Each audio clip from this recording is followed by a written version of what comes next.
Hey guys, welcome to Trail Talk MTB, and today we're talking about ditching the hydration pack and going packless. Let's begin with some of the pros and cons of riding packless. So starting with some of the pros, the first thing you'll notice, there'll be significantly less back strain riding packless.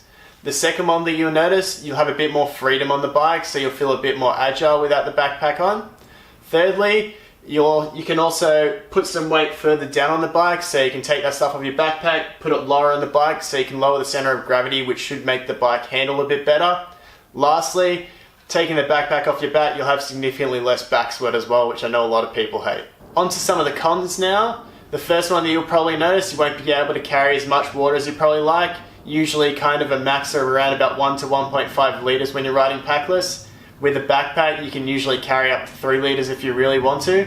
Another con is that you can only really carry the bare essentials that I'm going to list here soon. And lastly, putting a lot more gear on the bike, some people notice that it might not climb as well and might not be as agile because you've got an increased total mass on the bike. So before we go packless, it's important to know what the essentials are that you need to take on your ride.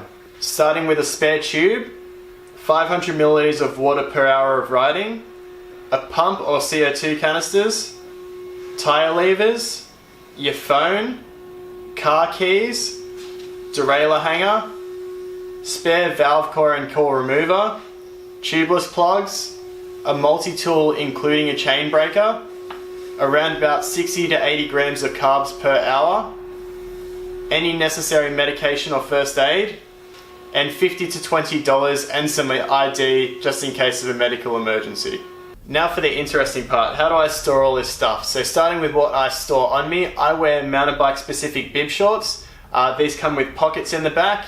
There's a few models out there. I wear the Fox Evolution. There's also the Specialized SWAT bibs, and there is also the nuke proof bibs as well that you can get.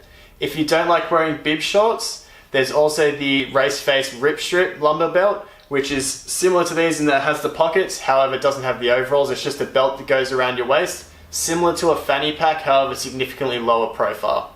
So in these bib shorts, I store a few different things. So I store a flexible water flask, so I usually carry about 500 mils in there if it's a longer ride.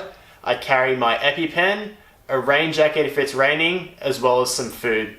In my shorts, I carry my phone and multi-tool. My favorite multi-tool of choice is the Topeak Mini 20. One, because it comes with a chain breaker and the tools that I need. And also it comes with a little neoprene pouch, which is a bit padded, so when I have it in my pocket, if I crash on it, it's not going to damage my leg in any kind of way. Ditching the hydration pack isn't going to work unless you seriously consider how you're going to stay hydrated. In particular, you want to have about 500 milliliters of water per hour that you are riding.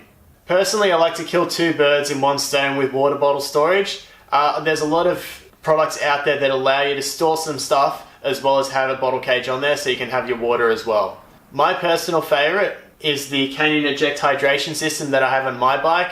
One, I picked it because my frame has very small tolerances and it was the only one that fits.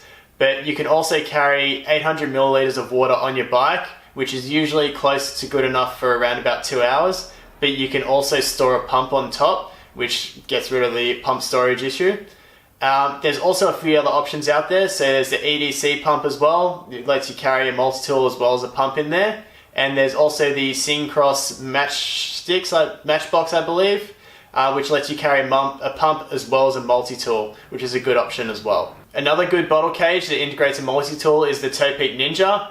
It integrates a Topeak Mini 20 onto the bottle cage, which is a really good tool, as I said before. I've used this in the past, however it just didn't fit my new frame, so that's why I didn't use it on this bike. Now for storing all your spares. Many people use Enduro straps these days. A few examples of these include the Backcountry Research Strap, MTB Strap-On, Granite Designs, as well as the Rock Band. However, there's plenty of other ones out there. These straps are great if you need to carry some tubes, tire levers, as well as a CO2 cartridge. However, when I ride, I like to carry a few more spares with me, so I like to use a small frame bag. There's a few small frame bags out there. Personally, I use a speed sleeve. This can attach to your frame or under the saddle of your seat. I like the speed sleeve because it comes with a few small pockets which are really good for stashing in small gear. So in my speed sleeve I store a spare tube, tire levers, spare valve core and core remover, derailleur hanger, chain link and tubeless tire plugs. There's also some other alternatives as well. So there's the Bedrock Bag, Sin Bag, Top Roll Bag. which is a nice one, comes in a few different colors. There's also the Wolftooth Components B-Rag top roll bag. Wolftooth Components also offer some great ideas for moving your bottle cage around and also mounting 2 bottle cages. So if your frame has some restrictions like my bike, definitely give them a look if you want to carry multiple water bottles. So there you go, that's how I went packless. If you have any other ideas that you use, leave them in the comments below. I know a lot of people still like using hydration packs, so I have a few good backpacks that I still recommend. So there's the Henty Enduro pack, which uses a fanny pack kind of style with straps as well, so it's comfortable and it keeps the weight towards your hips, so it is a lot more comfortable than a standard backpack. It's also worth taking a look at running packs as well. They tend to be a bit more form-fitting than your typical mountain bike hydration pack, so stay a bit more still when you're riding, and you can still carry a fair amount of water in those as well. Lastly, there's also the USWE backpacks. They use them for motocross, and there's some mountain bike ones as well. They use a different strap system, so they cross, so they don't go normal backpack straps down like that. They cross and there's a little lock in the middle, so kind of like a harness. They stay very still and a bit more up on your back, so you do feel a bit more agile with those on, and they're a great option as well.